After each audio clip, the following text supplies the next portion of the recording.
के दिन आपने मूलाचार ग्रंथ की चर्या के अनुसार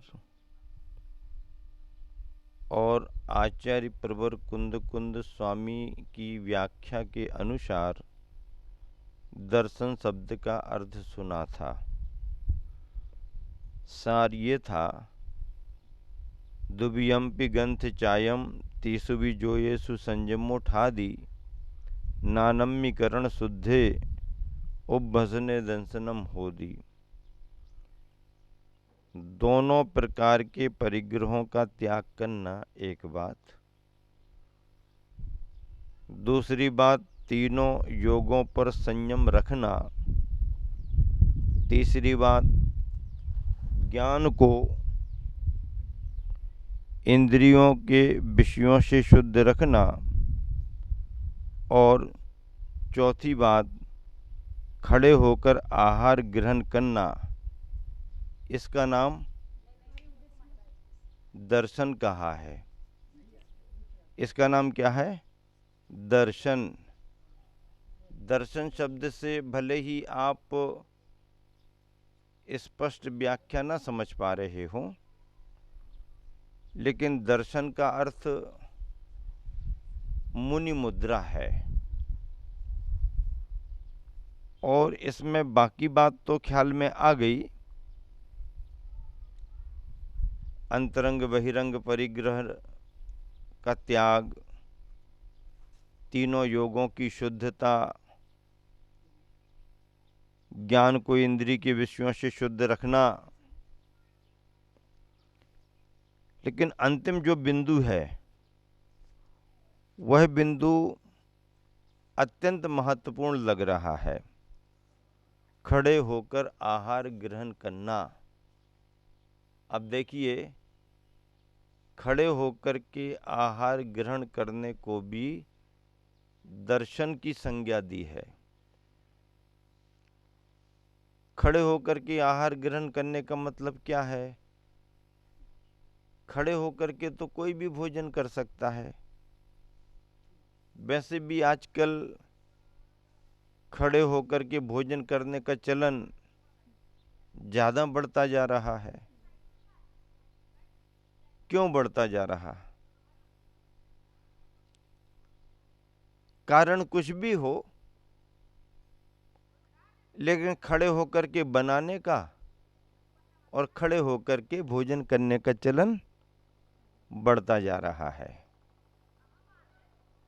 अब जब भी हम विचार करते हैं तो ये ख्याल आता है कि खड़े होकर के भोजन करने के लिए मुनियों को भी कहा है।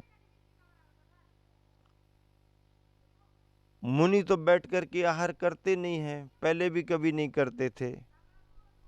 एलक जी, छोलक जी, आरिका माता जी, ये तो बैठ कर के ही आहार करते हैं। लेकिन मुनिराज तो हमेशा से खड़े होकर के ही आहार करते आए। उनके बैठ के आहार करने का क्रम तो पहले भी नहीं था और आज भी नहीं है। गृहस्थों का पहले बैठ कर के भोजन करने का क्रम था और बैठ कर के ही बनाने का क्रम था। लेकिन अब समय बदल गया है और बदलते हुए समय के अनुसार उन्होंने अपनी पद्धति को भी बदल लिया है।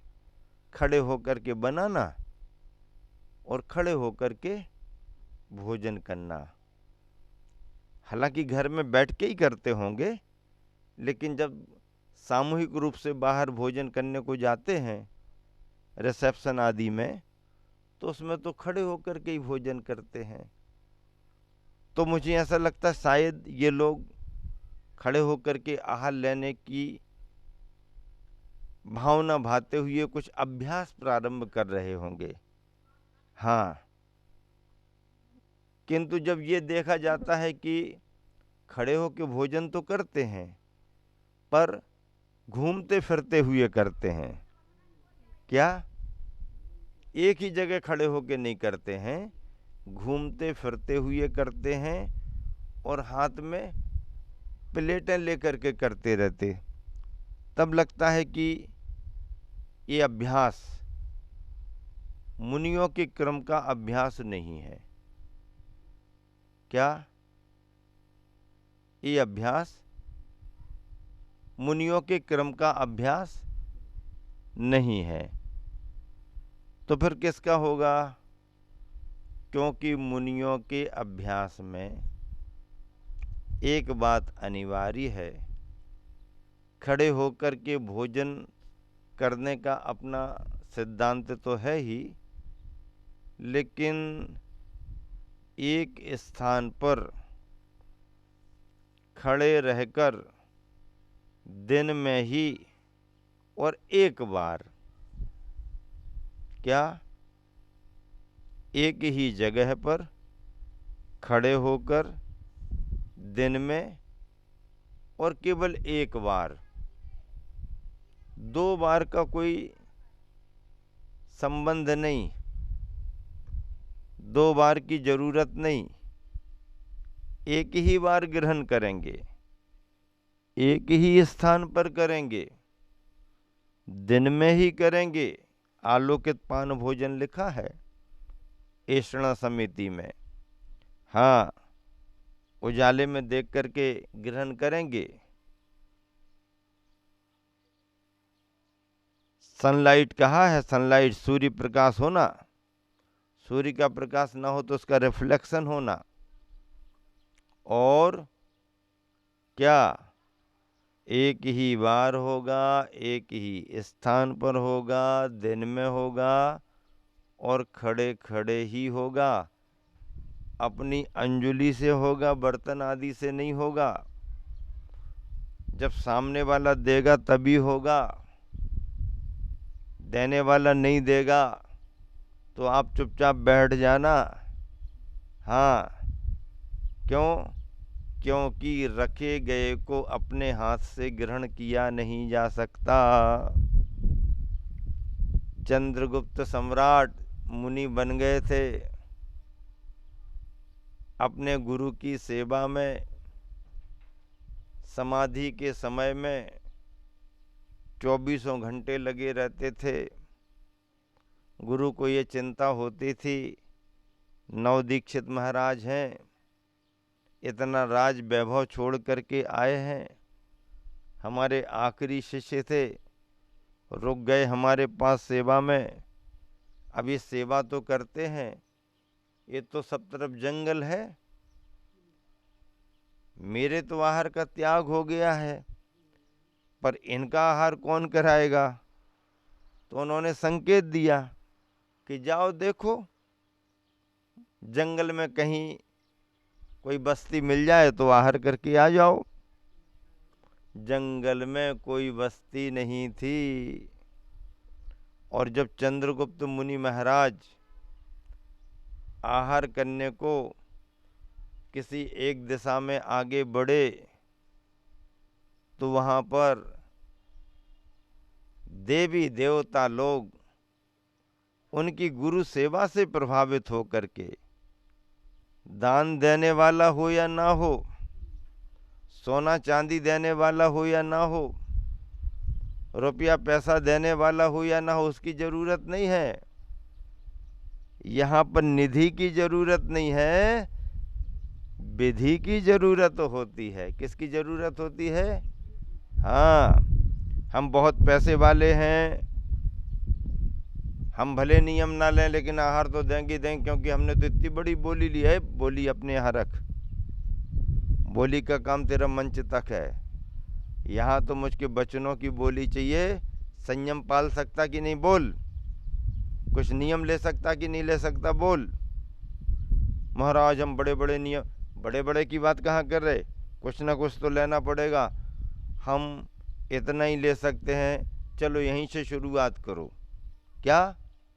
यहीं से शुरुआत करो, यहीं से शुरुआत करो, मत लो ज्यादा, शुरुआत तो करो, प्रारंभिक नियम तो पालो और धीरे धीरे आगे बढ़ो।